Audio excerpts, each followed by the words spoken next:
here we are back in our scene, and basically what I'm trying to show, or what I'd like to show you guys, is how Encage can be used to subdivide a proxy model.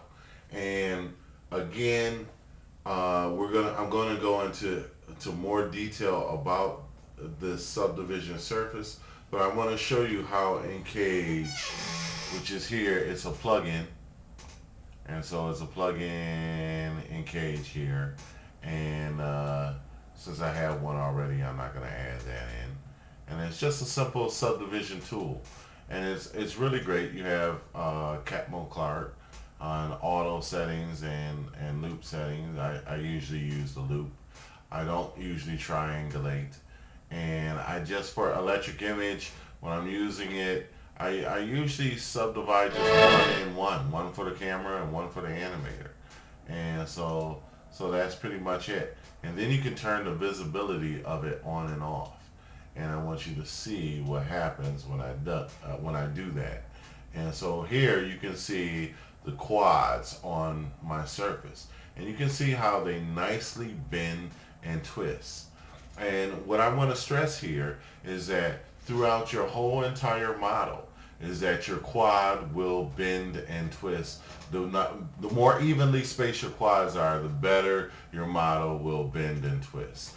And also you'll notice, where's my pivot point? It's right here. And so my pivot point is going through the base of the object, which is how the deformation works a little bit better.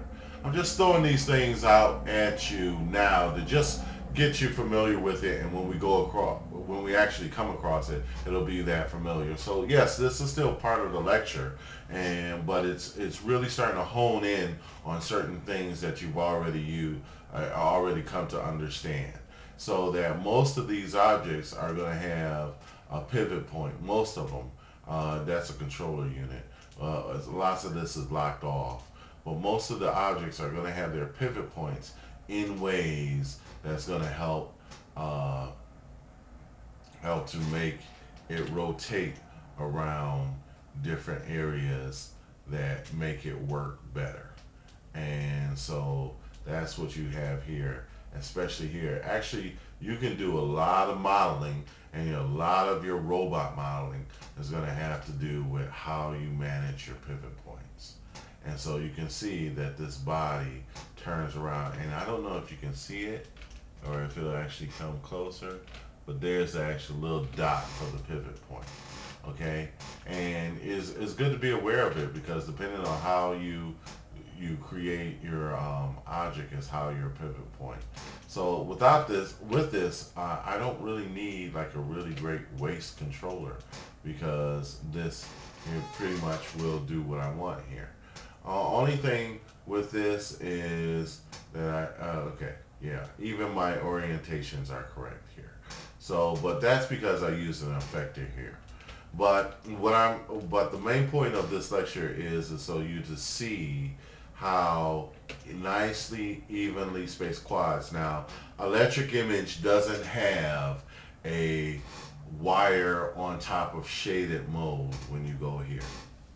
So there's no wire on top of shaded, so you can't look at the shaded flat surface and a wireframe at the same time, unfortunately. This is one, if I'd like to see a wire upon shaded mode for that. I find that to be a great asset. I think shading, being that we're to a large degree artists, that having options of viewing and evaluating and analyzing your scene and object will be paramount.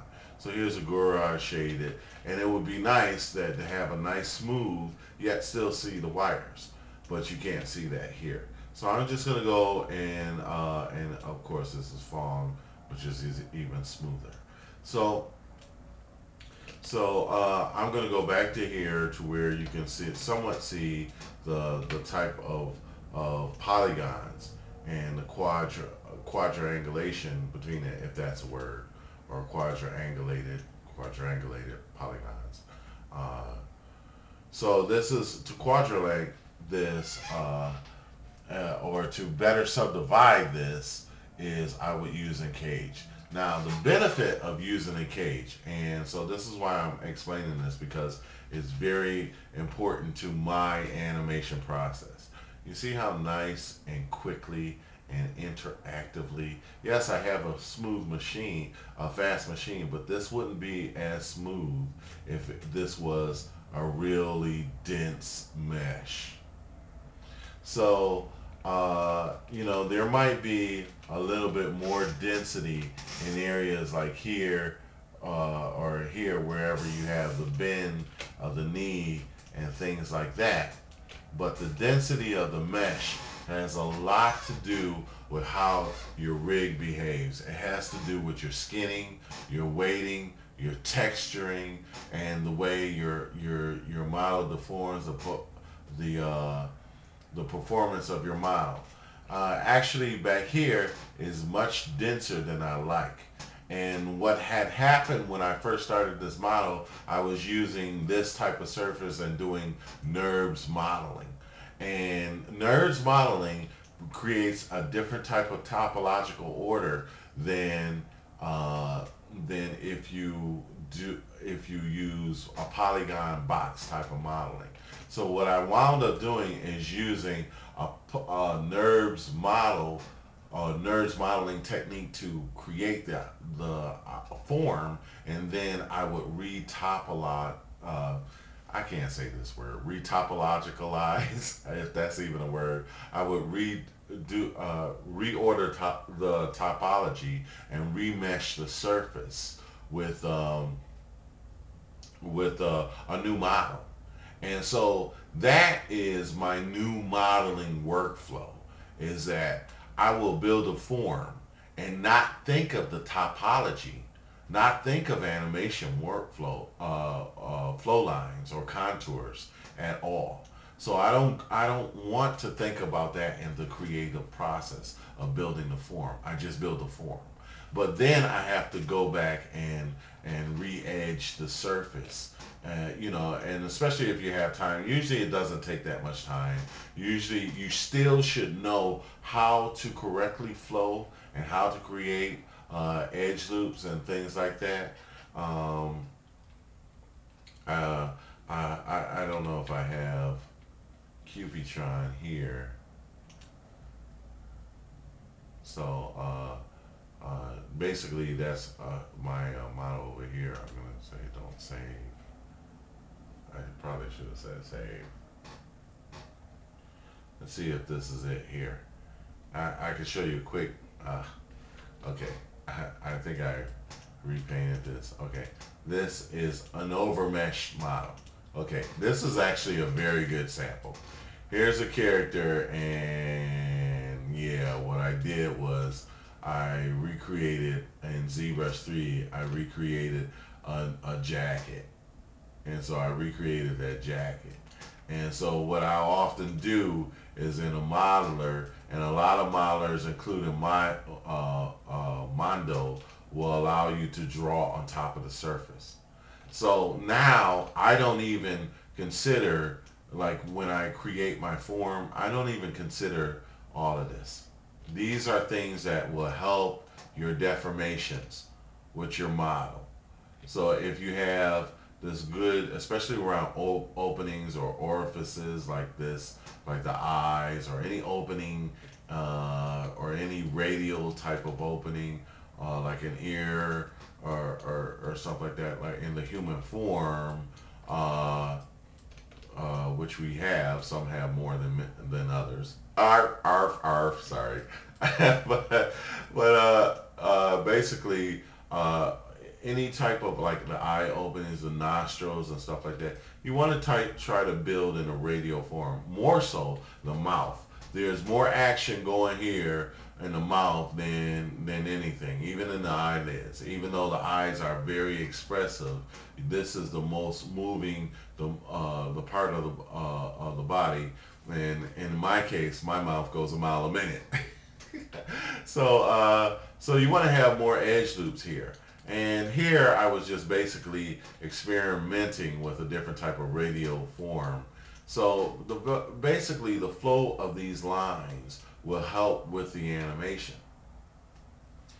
So I basically built a different form on top of this. So I created this flow. Now in the way I work now, let's say I would make this surface live, and this is actually how I pretty much started to model.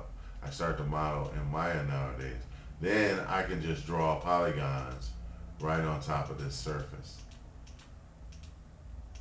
any way I like. And so this process is very quick, easy, and intuitive. And this is basically how I basically, and then I'll start to cut these edges here. And so now I can start building edge loops directly after. But the best way to get involved with this is to take a look at ZBrush 3. So I didn't do that right there. But you know, you can start edge looping, creating these edge loops for your character. And so it's just an easy way to start building edge loops. And so when you start cutting these polygons, other programs have many different ways of doing this. But as soon as I discovered this way of doing this, and I derived this kind of way of doing this type of modeling, and then I'll go ahead and I can either append another edge loop from that particular one and start to draw my edge loops any way I want. So it's just so much control. So edge loops and all that stuff to me now is generally a waste of time. I hate to say it like that. I know that sends some people hair on their back, but you know, I just generally don't think about it. It's such an easy process. I used to, you know, think like, oh, this is what it took to be. It's nothing. It's just really, you know, here's the flow here. You can actually use curves to kind of set that kind of stuff out. You know, this is part of my animation process. You know, these are strong considerations. So I'll generally map out. Let's say I want the arm, I want the edge to go this way, and so I'll start to map those things out and draw curves of where I want the edge loops, and then come back and draw the polygons. So that's just a quick way. And then you know, you can never use this kind of dense mesh in animation. So I'm going to switch this chair because it squeaks. So I apologize for that. So you can never use this dense mesh. Another thing that was really controversial is sometimes Maya creates, now I don't have, maybe I do have one or two. Maya creates a kind of what is called T-sub. And it's nothing. It means absolutely nothing. As far as, you know, unless it's really, really bad. But in general, if you stay around polygons, if you get certain T-subs, it's not going to matter. And so this is not, so anywhere you get little, it's still a patch there. And so the main requirement is that it's a quad. That's what I meant by patch. It's still a quad.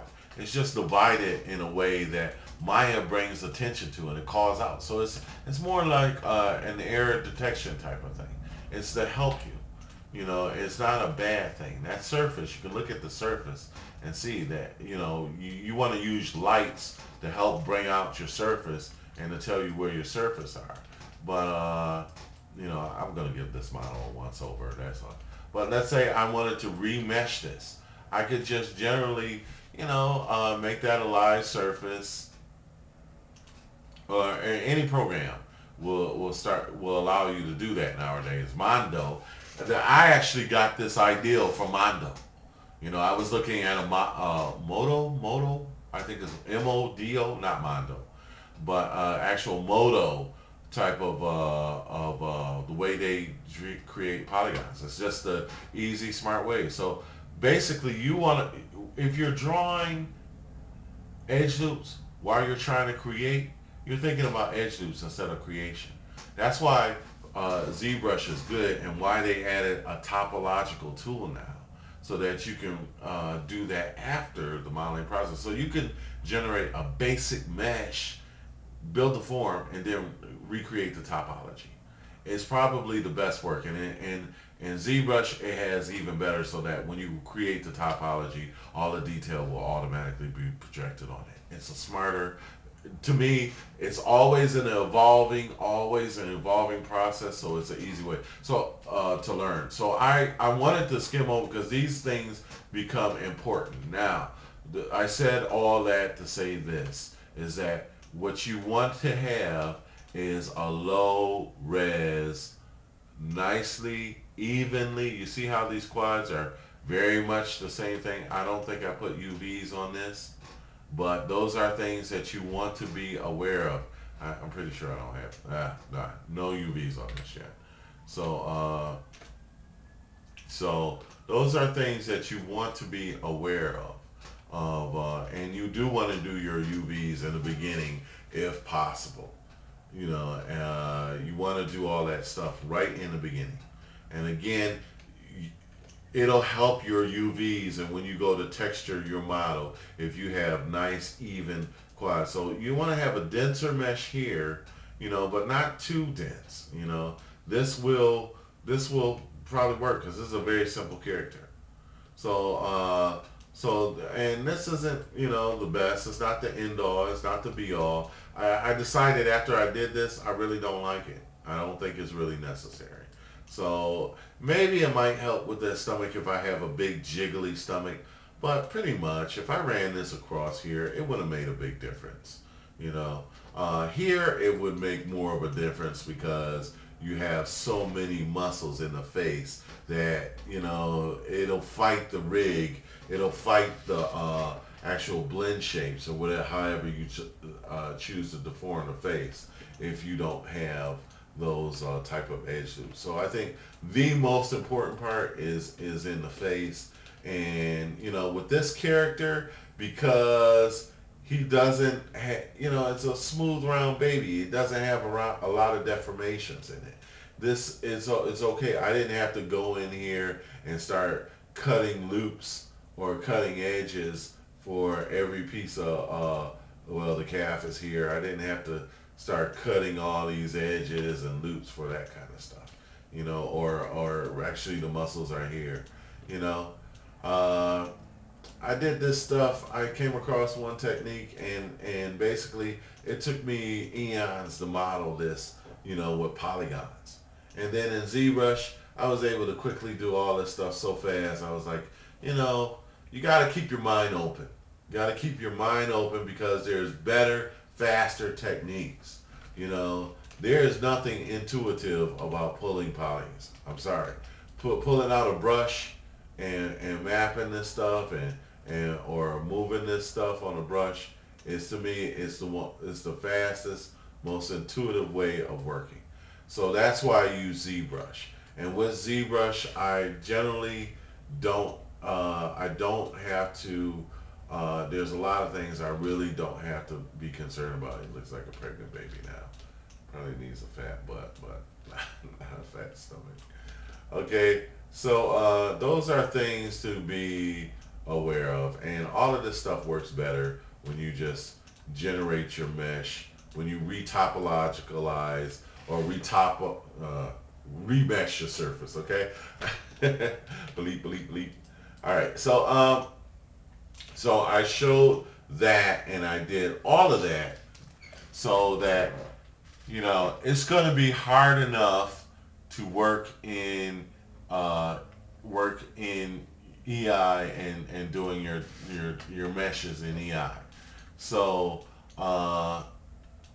that's why you want to make sure that you have nice, even mesh geometry. These I grabbed from Poser, so I might even put the arms and the hands on this. Maybe not the feet, but maybe the arms. Maybe not. Let's see what I can come up with. Actually, I have a whole new character I just thought about. I may be able to throw that one. So this is kind of lengthy, but I want to make sure that that you understand this stuff. So the reason why I have to make this a long DVD and make it, drill it home until it, because if you send me a rig, if you send me a model, sorry, if you send me a model and the mesh is overly dense, I have to kick it back to you. Okay? So this is the reason why I have to drill it home. If you're working in print, the thing about print is usually you want your mesh to get as high as you can. If you get in cage, you won't have, I'll switch chairs right now. If you get in cage, you don't have to worry about that as much. You know, because you can up the resolution on the fly. Okay? So, but as most people who are using electric image, a lot of them are using it for print. And what they do, and they use EI Modeler, they res their model up as high as they can possibly get it. And if you do that, you cannot animate it. And then the way they build geometry is based on NURBS. And usually that will not animate correctly. Okay? So if you have a NURBS model, you might as well retopolize the surface. Retopolize. I'll go with that. Okay? So you might as well retopolize the surface and use geometry where you need it and not where you don't need it. You know? And so this is a little thick here. But basically I tried to keep this geometry so that it'll round out the surface when I subdivide it. So, you know, just think about, you know, you're just chipping woodchuck the surface, you know, making it, you know, like you're going to sand the surface. So that's how you want to model. So that anytime you need to sand it or smooth out the surface, it's going to work for you. Now this is actually, this was a tourist, so I let that one go. It's a basic plane back here. But these were made NURBS, and then I made a much more simpler mesh on top of it. I could have, this was made NURBS, but I let that go. I let that go because I was able to even out the geometry enough. You know, what happens is, and the worst thing is that when you create a model in NURBS or EI Modeler, and then you do this area here, you add the rounding. The rounding is so infinitesimally tight, it's like a black. It's just all filled in. It's a solid color. I've gotten models like that, and I'm not downing them. That's perfect for print. But it does, you know, when it comes to this stuff, if you're using in cage, and that's why, you know, I really recommend in cage, is that that you go ahead and get that plugin, because it will help you even in your print. So so again, you notice in this area, look at your model before you go to rig it. You know, if there is actually no density in, let me go in here. There's literally, it's only one fold in the rounding, you know, because all it's going to do is smooth the surface out. When I actually hit that, it just smooths it out. So yeah, this is, in cage is going to be a little bit different in EI Modeler, in EI. So now let me just demonstrate that for you. Here, I'll try to bring this to a close. I just click on the cage. You see how it smoothed it out? And this is on a flat surface. Okay? If I wanted to, I can even go up on a higher res in the animator and not in camera. And so with this looping type, it will generate triangles. So let me do it again. And it should even go smoother. Yes, you see it? It's gotten smoother. Now, I never use it like that. I only use one. And let me show you Catmo Clark, because what that does is keep quads. And so it'll keep a very quadrangulated surface. Quadrangulated. And so so now basically I use loop, and I don't use that. But this would not help this would not hurt if I was actually going out to render. Oddly enough, I don't render that much. So let me show you the effect of this. And you see the difference in density? Now, let me show you how, if I go to, and you notice, because I can turn it on and off, because I exported it and parked it. So when it was exported and parked, it's always a 1-to-1 ratio on my character. So in the scale, it should have 1-to-1. If you have any one of these digits off, when you undo this, when you turn this off, it's going to screw up. It's going to jump right off the rig. You might not even see your model. So if that happens, now this whole rig is parented to cage. So that's not even a problem there. You know, you can parent the whole rig. And sometimes within the rig, I'll add an extra in cage for like an eye if I want to turn them on or off. You know. So let me show you the density here in a wireframe. So that's my wireframe. Now if I had it as a black or something like that, you can see it better. Let me see if I can, anything. Yeah, it's probably got a color now. It's like a gray anyway. So basically, actually, let me use this here. I'll do a shaded.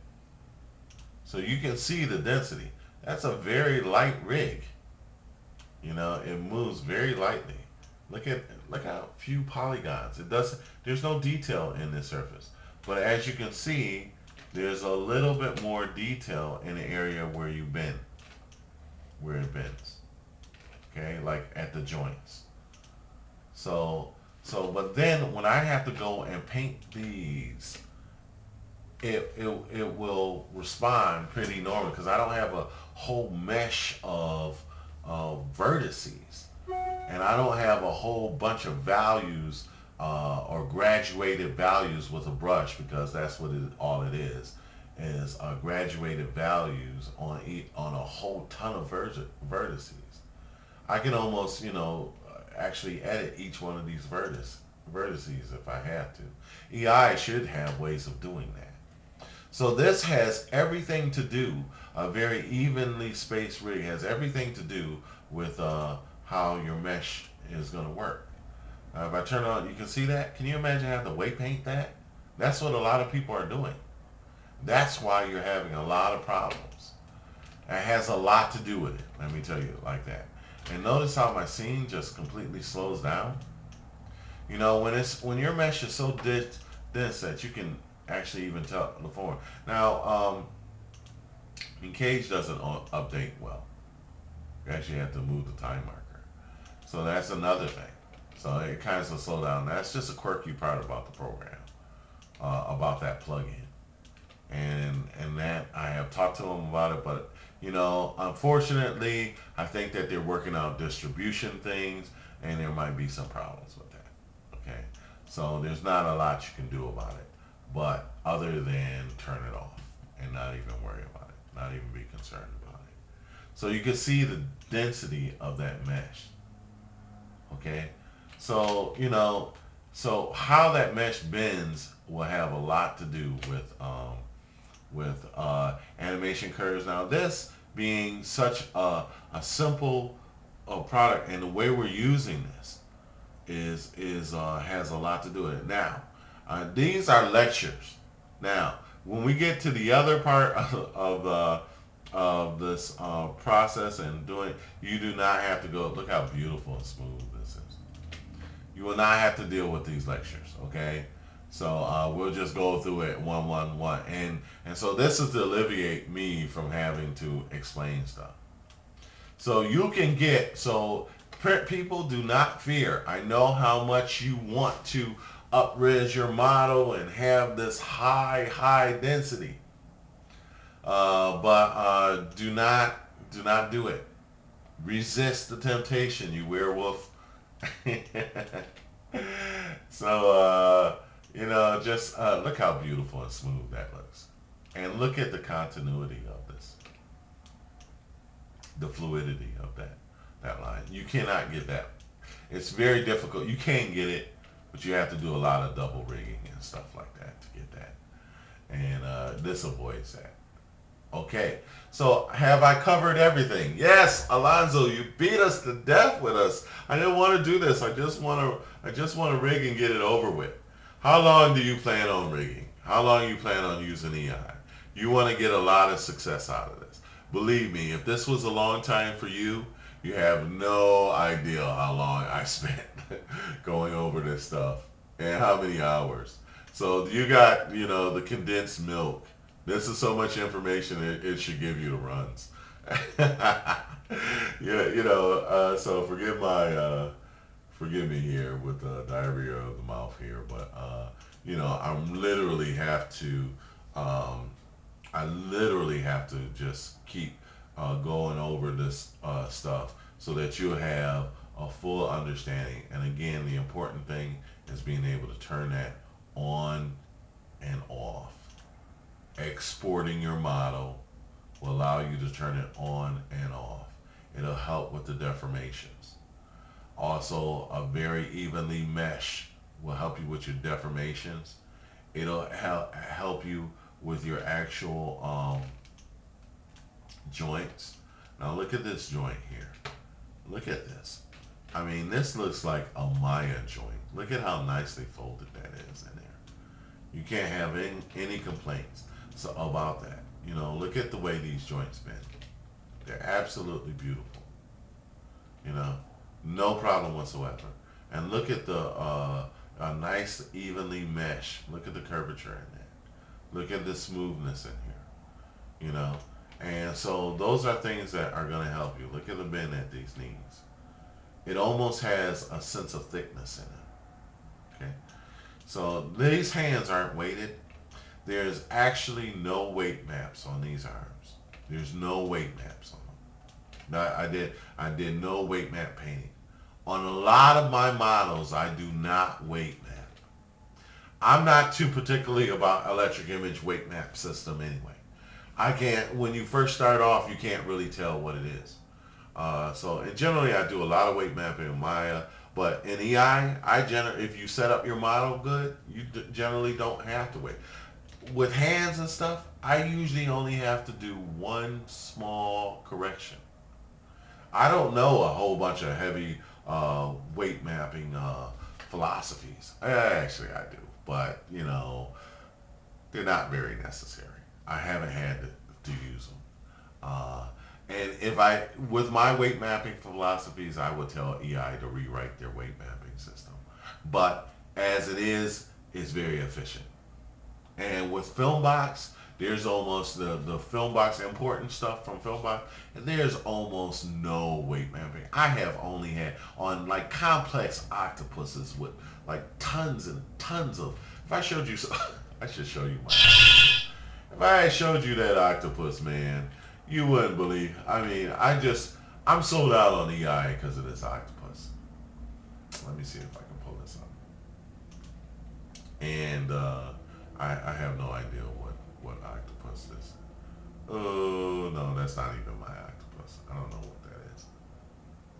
I don't know what that is. So, actually, here's my octopus. So, there's one straight point in here, and you can actually see it here. But, and this I did with FBX, electric image. There's that one weight point. That's the only, out of all of this, that's the only bad straight point. Right there. So, with electric image and with FBX and using it, that's the only one. It took me no time to fix that. Absolutely no time. I fixed it. And actually, this only came up because I had to merge the project. So sometimes when you do merge the project, you lose some of the consistency with the weight maps. So let's say you have a bigger scene. And so within a bigger scene, that's the only reason why I got it. But in the scene that I actually created this out of, when I first created this, I had absolutely no weight map problems out of all of these. And actually this was not really, I mean, The rig on this, I mean the topology on it, it was okay. But look at all these pieces I had to do. I had to rush through this project. And again, this is a project that was done with DWoo Studios, through DWoo Studios, and AVT Productions working in conjunction with DWoo Studios. So this was their project, and that's where I get a lot of my work from. So and you know, if it's specific rigging jobs, that's what I handle. So you know, but big projects, you know, DWoo, because it's a team. So okay, so there you have it. There you have it. I don't know what this is. This is somebody's octopus. I have no idea what this is. Yikes. Anyway, so that's it. And I've spent a whole hour on this. Yeah, 10 minutes on that. If you got a bad vert, you know, that whole hour will be worth it. And again, it was just a lecture, and it's just a lot of accumulative knowledge of stuff that I have dealt with and things that I have dealt with. So, so again, just keep it nicely, evenly spaced, and it's going to help you. Also, you want to do your UVs right in the beginning. Electric Image doesn't have a way of transferring UVs about. Yes, you can overwrite a UV model, and that's the last thing I want you to get. You can overwrite a skin UV model. I have tested, but you have to keep the geometry absolutely the same. So UVs actually are different coordinate space. They actually don't have anything to do with a skinned model in Electric Image. So if I wanted to rewrite these with new UVs, I could do it. You know, just redo your UVs and copy over the fact file. But it is best to just get all that stuff done up front. Then if you have to make edits, if it's necessary, then you can do it later. But my whole thing is get everything going as soon as possible, and then start your rig with UVs, and then you can add your texture in later. Okay, so the next thing we're going to do is going to actually deal with the model. And so, you know, hey, take this big lecture over a cup of coffee. I've worn myself out. I just got news from the client. Also, they halted the project, so I will be working with the rig again. So, all right, thanks a lot for all your time. Jot some of this stuff down. I'll try to write it down and make the best use of this information. It will help you greatly. It will help you greatly. So if you're having weight problems, look at your model first.